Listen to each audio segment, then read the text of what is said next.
After such an exciting weekend, it's not much fun to be hit with news that puts a bit of a dampener on things. If you haven't heard, the TV ratings for the Super Special just came out, and it received a 3.5% rating, the lowest rating that Super has ever received in its entire lifespan. But before we talk about what that means, why it happened, or whether it really means anything at all, I think it's probably a good idea to explain how these ratings are calculated.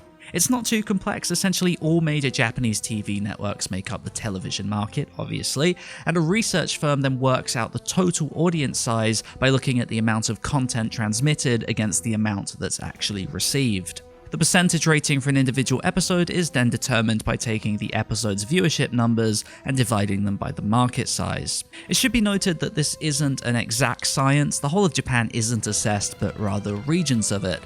For example, the main research firm that most people pay attention to is Video Research Limited, who only look at the Kanto region, which is supposed to be pretty representative of what most of Japan watches, but again, it's not exact science. For context, Super usually receives ratings between about 5 and 6%, with more popular episodes sometimes pushing up to about the 7 mark. So a 3.5 is obviously a big drop, especially considering the hype around the episode. Well, why did this happen then? Well, the answer isn't much of a mystery, actually. Last week, the week that the One Piece special aired, was also the first time that Super Sentai and Kamen Rider aired in their brand new time slots, that time slot being the same one as Dragon Ball Super and One Piece. I'm sure you can see where I'm going with this. They're kind of killing each other. One Piece only a few weeks ago was pulling a 7.6 rating, while its massively hyped special only received a 4.7. Kamen Rider, before moving slots, had a 3.9% rating and dropped right down to 2.6%. So Dragon Ball Super is simply following this pattern by dropping from 5.5 only a few weeks back down to its 3.5 for the special. So I hope that makes it clear that it's not at all a reflection of the quality of the episode or the show as the whole. It's just that there are now 4 hugely popular series fighting against each other, and everybody's losing. What's ridiculous is that Toei makes all 4 of these shows, which of course makes this decision all the more absurd.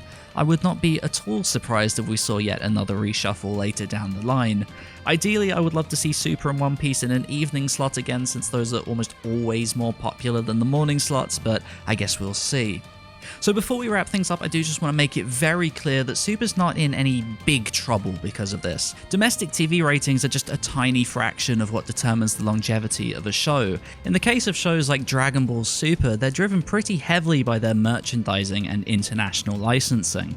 We know based on Bandai Namco's financial reports that Super's merchandise continues to sell and sell and sell, especially overseas. It's one of their biggest properties. It's not in any trouble at all. If TV ratings were a major factor, then Dragon Ball Kai would not have been cancelled. That show had great TV ratings, better than Super's in fact, but nobody was buying its merchandise, and so it was canned until they brought it back several years later because of Toriko failing. Super is a colossal hit. The fact that the special managed to crash not just Crunchyroll, but Daisuki, Anime Labs, and all of the other simulcast services definitely speaks volumes. You can see the interest since the special shot up on Google following the broadcast. It was still an absolute landmark of an episode around the globe despite the iffy live ratings. Lastly, we don't have the DVR ratings for the special yet. Despite One Piece's poor live showing, it was the 9th most recorded show in the Kanto region, so seeing the results of that will definitely be interesting in Super's case.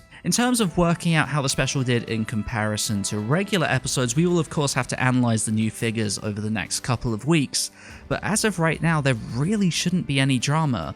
No, this is not the ideal situation to be in, but there's really nothing to be up in arms about just yet. Let Toei work out this embarrassing mess. Don't let anyone convince you this means Super is going anywhere. It's okay to be frustrated, it's okay to be upset, but let's try to be as realistic about things as possible. If you do want to keep up with the latest production info, make sure you hit that subscribe button. Hopefully I've covered everything here, but if you do have any questions, do feel free to leave a comment in the comment section down below. Thanks for watching, let me know how you like this video, and I will see you next time.